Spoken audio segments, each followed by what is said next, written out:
Size selam. Bugünkü video biraz farklı olacak. Türk toplumunda çok daha fazla dikkat edilmesi gereken bir konuya ilişkin önemli bir video yapacağız.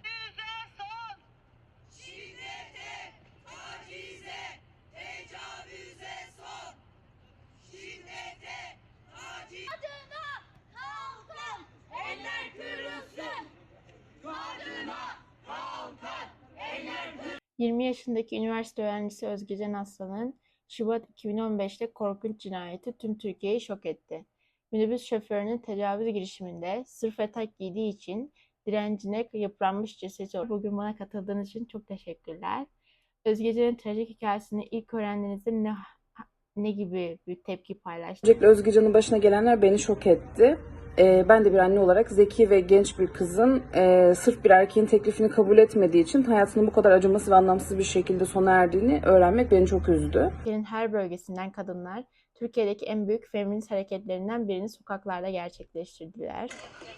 Özgecan'a yapılan bizim çocuklarımıza, kendi çocuklarımıza yapılmış gibi hissediyoruz. Başka ne hissedebiliriz? Genç öğrenciler, benim gibi çalışan anneler ve hatta kendi cinsiyetine yönelik bu saldırıdan öfkelenen muhafazakar dindar kadınlar da katıldı.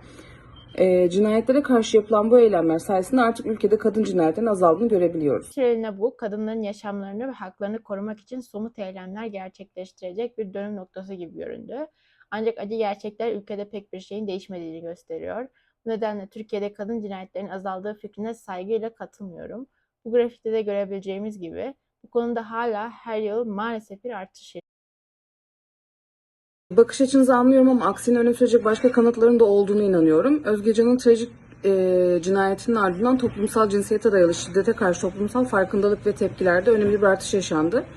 Örneğin Özgecan'ın ailesini temsil etmek ve katilleri adalete teslim etmek için binden fazla avukatın çağrı yapması. Cinayetinin ardından kamuoyunun ilgisini ve seferberliğinin arttığını kabul etsem de bunu kadın cinayetlerinin sayısında gözle görülür bir şekilde azalmaya yol açtığını düşünmüyorum. Protestolara, eylem çağrılarına ve sizin de belirttiğiniz gibi avukatların eylemlerine rağmen acı gerçek şu ki kadınlar ülke genelinde yüksek oranlarda mağdur edilmeye maalesef devam ediyorlar. Edilen ilerlemeyi kabul etmek önemlidir. Özgecan cinayetine ilişkin yaygın bilgi toplumumuzda kadına yönelik şiddetin hoş görülmeyeceği yönde güçlü bir mesaj oluşturdu.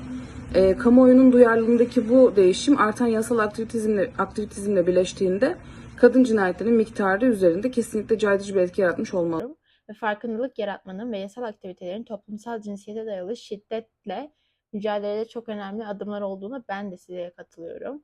Ancak toplumsal tutumların ve sistematik zorlukların hemen değişmeyeceğini kabul etmek önemlidir. Toplumsal cinayete dayalı şiddetin ana maddesini ele almak ve toplumumuzdaki tüm kadınların güvenliğini ve onurunu güvence altına almak için hala yapılacak çok iş olduğu açıktır. Kadının öldürülmesi sosyal medyada benzeri görülmemiş bir tepkiye yol açarken #Özgecan hashtagları miting çığlığına dönüştü.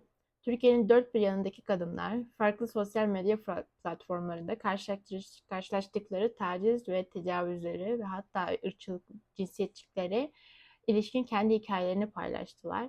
Bu önemli bir soruyu gündeme getiriyor. Sosyal ağlar farklı bakış açılarıyla etkileşimimizi arttırmak yerine mevcut bakış açımızı güçlendiriyor. Sosyal medya kesinlikle kadın hakları savunucularıyla bağlantı kurmamıza ve geleneksel medyanın her zaman kapsamadığı bir şekilde cinayete dayalı şiddet hakkında bilgi edinmemize olanak sağladı. Cinayeti meşrulaştırmaya çalışan giyim tarzından dolayı onu suçlayan nefret dolu yorumlardan da rahatsız oldum. Özgecan'ın trajik ölümünün yasını ve tutan Türk sosyal medyası kadınlara yönelik bölünmüş tavrı gözlerinin önüne serdi. Cinayeti uzun süredir gecikmiş bir hesaplaşmaya yol açtı. Ancak bu aynı zamanda ataerkil toplumsal normların ve mağdurları suçlamanın sosyal platformlarda ne kadar derinlere kök salmış olduğunu da ortaya çıkardı. Feminist hareket ülke çapındaki destekçilerini hızlı bir şekilde harekete geçirmek için sosyal platformlardan yararlandı. Özgecan'ın cinayeti sosyal ağların iki farklı tarafından olduğunu etkileyici bir şekilde gösteriyor. Önemli insan hakları sorunlarına ilişkin farkındalık hızla yayılabiliyor. Ancak aynı zamanda içsel bakış açılarımızı ve belirli sosyal gruplara karşı sosyal önyargılarımızı güçlendirme riski de taşıyabilir. Sosyal medya farklı görüşler ve güvenilir kaynaklara aktif olarak etkileşim kurarak gerçeği, adaleti ve olumlu değişimi teşvik etmek için kullanılabilir. Cinsiyet eşitliğini savunmaya devam ederek, zararlı kalıplaşmış cinsiyet rollerine meydan okuyarak ve her kadının toplumdaki korku ve şiddetten uzak yaşayabileceği bir gelecek için çalışarak Özgecan'ın anısını onurlandırmalı.